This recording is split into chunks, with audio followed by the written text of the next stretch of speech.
திருச்செந்தூர் சட்டமன்ற உறுப்பினர் அனிதா ராதாகிருஷ்ணன் கழகத்தினுடைய தலைவரும் தமிழ்நாட்டினுடைய முதலமைச்சரும் எங்களுடைய பொதுச் செயலாளரும் எங்களுடைய தேர்தல் மேலாண்மை பிரிவு செயலாளரும் அவர்களை பற்றி அவதூறாகவும் உண்மைக்கு புறம்பாகவும் இரண்டு கட்சி தொண்டர்களிடையே வன்முறையை தூண்டுகின்ற விதமாக தான் சட்டமன்ற உறுப்பினர் ஆகிவிட்டோம் என்று ஆணவத்திலும் ஆங்காரத்திலும் முறை தவறி பேசுகின்ற போக்கு நீடித்து கொண்டே இருக்கின்றது. 16/5/2026 அன்று நடைபெற்ற நன்றியறிப்பு பொதுக்கூட்டத்திலும் 17/5/2026 திருச்செந்தூரில் நடைபெற்ற பொதுக்கூட்டத்திலும் எங்களுடைய தளபதியார் தமிழ்நாட்டினுடைய முதலமைச்சர் அவரை பற்றியும் அவருடைய குடும்பத்தாரை பற்றியும் ஒருமையில் பேசியும் அவதூறாக பேசியும் அவருடைய புகழுக்கு களங்கம் விளைக்கும் விதமாக தான் எம்எல்ஏ என்ற திமிர்த்தனத்துடனும் ஆங்காரத்துடனும் நடந்து கொண்டு எங்களுடைய பொதுச் செயலாளரை பற்றி ஒரு அருமையான மனிதர் அவரை பற்றி அவதூறான செய்திகளையும் உண்மைக்கு புறம்பான செய்திகளையும் தமிழக வெற்றி கழகத்தினுடைய எம்எல்ஏக்களை பற்றி மிக தரக்குறைவாக பற்றியும் எங்களுடைய தேர்தல் மேலாண்மை பிரிவு செயலாளர் அவர்களை ஒருமையிலும் தூத்துக்குடிக்கு வந்தால் நாங்கள் சட்டையை கிழிப்பேன் என்று வன்முறையை தூண்டும் விதத்திலும் பேசிய அனிதா ராதாகிருஷ்ணனை நாங்கள் வன்மையாக கண்டிக்கின்றோம். உங்கள் மீது ஏற்கனவே சொத்து குவிப்பு வழக்குகள் நிலுவையில் இருக்கின்றது.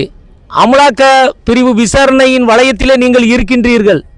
அமலாக்க பிரிவு உங்களுக்கான விசாரணையை எதிர்கொள்ள தயாராக இருங்கள்.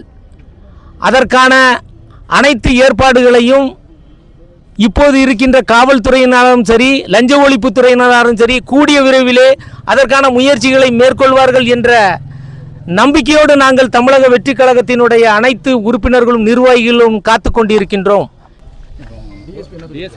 டிஎஸ்பி அவர்களிடம் நாங்கள் இந்த புகார் மனுவை தெரிவித்திருக்கிறோம். இவர் தூத்துக்குடி மாவட்டத்திலே மிகப்பெரிய சட்ட ஒழுங்கு பிரச்சனையை ஏற்படுத்துகிறாரு. சமூகங்களுக்கு உள்ள பிரச்சனைகளை உண்டாக்க முயற்சி செய்கிறாரு. இதன் மூலமாக என்ன பலாபலன்களை அவர் எதிர்பார்த்து இருக்கின்றார் என்பது எங்களுக்கு தெரியவில்லை. இது ஒரு நல்ல விஷயம் கிடையாது. கடந்த ஆட்சி காலத்திலே சட்டம் ஒழுங்கு சந்தி சிரிச்சதை நாடே பார்த்துச்சு. இதே கேடுகட்ட செயலை இந்த திமுகவிலிருந்து தேர்ந்தெடுக்கப்பட்ட இந்த அனிதா ராதாகிருஷ்ணனும் அதை நடத்தி பார்க்கலாம் என்று நினைத்து பார்க்கின்றார். அது ஒரு காலமும் அது அவருடைய எண்ணம் ஈடேறாது. அவரது கனவு அனைத்தும் தவிடுபடியாகும். மேலும் நாங்கள் சொல்லிக்கொள்கிறோம், 4 மாதத்தில் ஆட்சி மாற்றம் வரும்னு சொல்கிறாரு. நாங்கள் சொல்கிறோம் 4 மாதத்தில் இடைத்தேர்தல் தான் வரும்.